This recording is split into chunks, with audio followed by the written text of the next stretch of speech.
नमस्कार, मैं हूं विपिन मिश्रा और आप देख रहे हैं न्याय स्वर।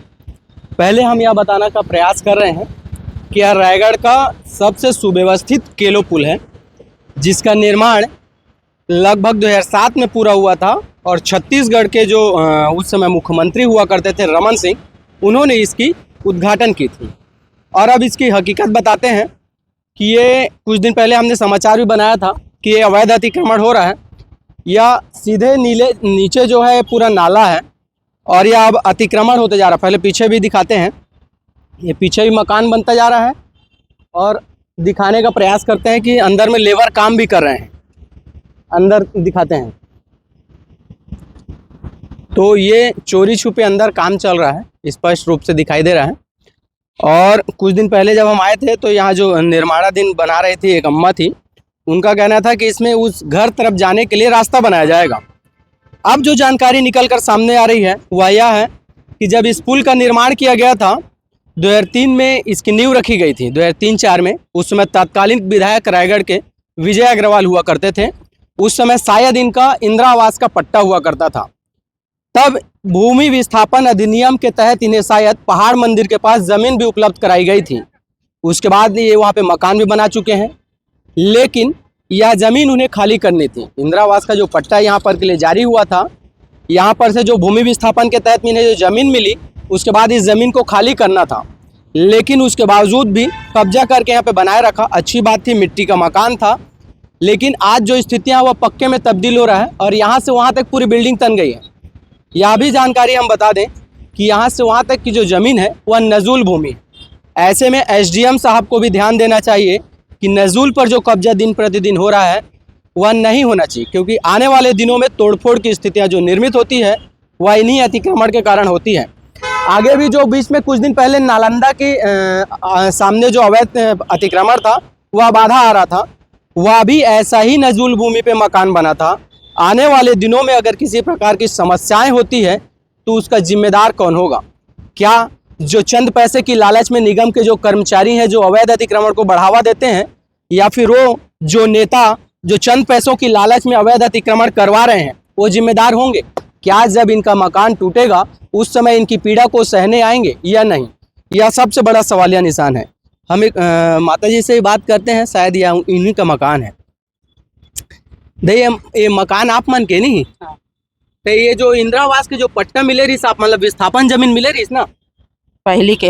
हाँ, पहाड़ मंदिर कर मिले रही ना हमारा कछु नहीं मिले है। हमारे यहाँ ले रही से ना ये कर ले। हाँ। तो सब टूटी सड़क ला बनाइन बेटा। हाँ। तो मोला कहीं कॉलोनी ले कहीं तो मोर जगह नहीं है बेटा, मैं कहे मैं कॉलोनी नहीं ले सकत अंधा वाला मैं से आके। आप मन कर दो ऑप्शन रखे रहीन, एक तो इतियंग मिट्ठू मुड़ांग जमीन देत रहीन, एक पहाड़ मंदिर में जमीन। ना मोला नहीं दे है, दोनों में से एक ठीक लेना रही आप? हाँ मैं नहीं ले हाँ बेटा, वो को ठीला नहीं। आप मन के जो पहाड़ मंदिर का घर हो कैसे? तो वो लक्षण बना है, अगर टूटीस ना तो जल्दी जाके ले एक कमरा बना के मैं रहे लगे। शासन होकर आप मतलब व्यवस्था के तौर बता रही कि अगर बना ला? ना नहीं बताए, कोई नहीं बताए मला।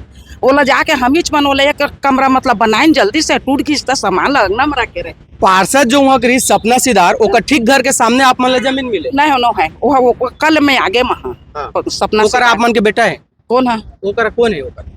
मैं रहा था खुद। आप मन? हाँ मैं खुद रहा था, सब रात के लेखा है ऑटो में और सुबेरे के अंदर के आखो। तो वो करा के भूमि नजूल है नहीं? नाजुले बेटा वो कुछ है। तो अब यह तो मोर पे है के जमीन है मोर सास आप मन के पट्टा के? हाँ मोर सास ससुर सब मर गिन बेटा, ये करा ये की दिन के जमीन है। पीछे के इंदिरा आवास पट्टा है आप? हाँ पट्टा है। जो सामने में जो अतिक्रमण चला थे ओकर बका था, एकर भी तोड़े के आदेश आए, मतलब नोटिस जारी हो? मैं माना था कल के डेट में आप मन पूंजी लगा के 1-1 रुपया लगा के बनैया। हाँ। जोन समय टूटी उस समय पीड़ा हुई। सुन ना, मोर ढलाई के जगह नहीं होते, ओकर बेला मैं करा था, तुम के जब जी चाहिए ही तोड़ लिहा।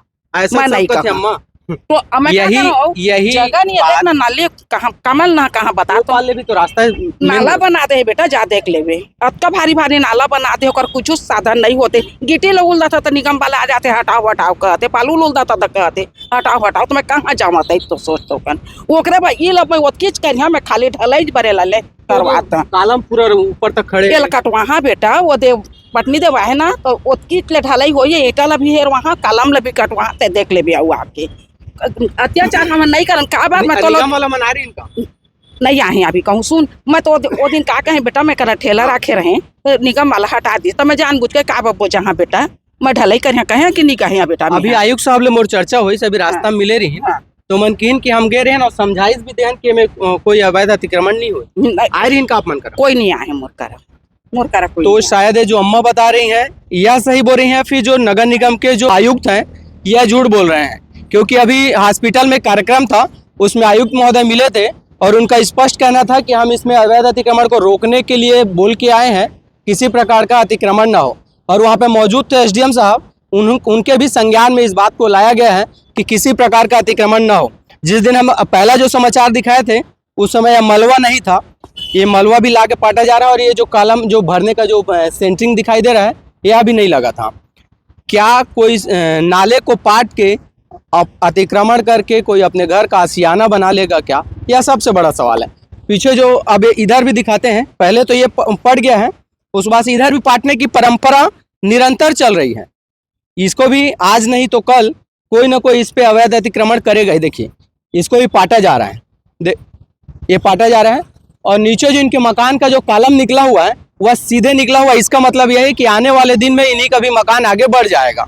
तो क्या अतिक्रमण इतनों दिनों दिन बढ़ता जा रहा है या फिर किसी के सरपरस्ती में यह अवैध अतिक्रमण हो रहा है? यह सबसे बड़ा सवालिया निशान है। कहते हैं जब तक कोई पैसा वाला किसी अवैध अतिक्रमण पर हाथ न डाले तब तक अवैध अतिक्रमण नहीं हो सकता। यहाँ पर सबसे बड़ी चौंकाने की बात यह है कि रायगढ़ नगर निगम के जो कर्मचारी हैं, कुछ ऐसे भी कर्मचारी हैं जो आज से 5 साल पहले किराए के मकान में रहते थे और आज उनका 3 करोड़ की बिल्डिंग बनकर तैयार हो चुकी है। इसका मतलब साफ है कि ऐसे ही लोगों से कुछ पाई लेकर ये लोग अपना आशियाना बनाते हैं। लेकिन जिस दिन यह अवैध अतिक्रमण टूटेगा, क्या वो जो पैसा लिए रहेंगे वो वापस करेंगे इन गरीबों को? यह सबसे बड़ा सवाल है। कथित तौर पर कुछ अधिकारियों और कर्मचारियों ने इस भवन में पैसा लिया होगा। क्या यह लोग इस अवैध अतिक्रमण पर रोक लगा पाएंगे?